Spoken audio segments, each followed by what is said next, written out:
In working out how I wanted to structure my YouTube channel, I realized that my comics would be the hardest thing to make work in this format. First, I have not made comics for over a decade, so it is no longer pressing business for me as a creative person.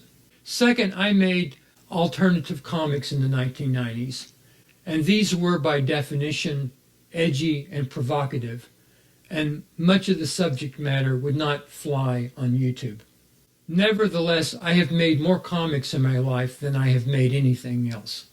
Although I drew a lot as a kid, I gave up drawing comics when I became a teenager. I took it up later after I finished my MFA degree in painting, and mostly because I needed to vent creative energies in a way that was easy to make and easy to store. I describe my evolution as a comics artist in detail on my website. I won a Xerox Foundation grant in the 1990s for my first volume of absurdist comics. These included comic strips, comic stories, and art comics. As you can see from the book, it's very dense, and this was one of the problems I had with the comic book form. It simply wasn't expansive enough for me to get everything into this small space. Moreover, I had returned to fine arts painting by 1997, and I saw a lot of overlap between my arts comics and my fine arts drawing.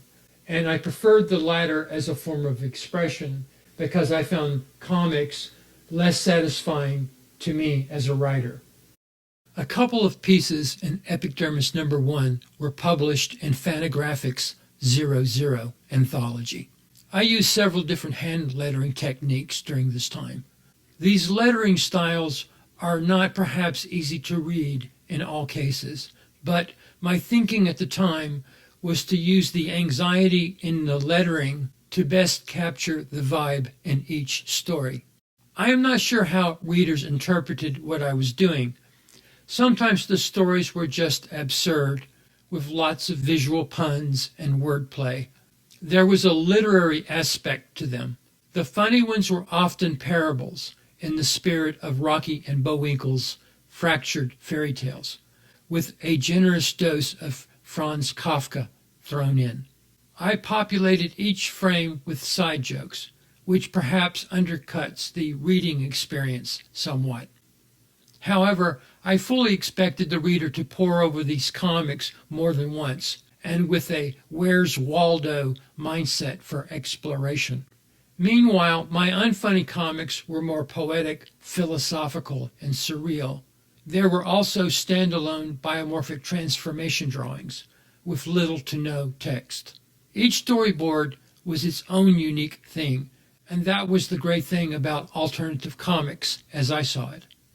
When I first developed Blender Kitty, I toned it down considerably to make it more palatable to a broader audience. I received a favorable review of my strip from King Features Syndicate, but the editor told me that it was still too alternative for syndication.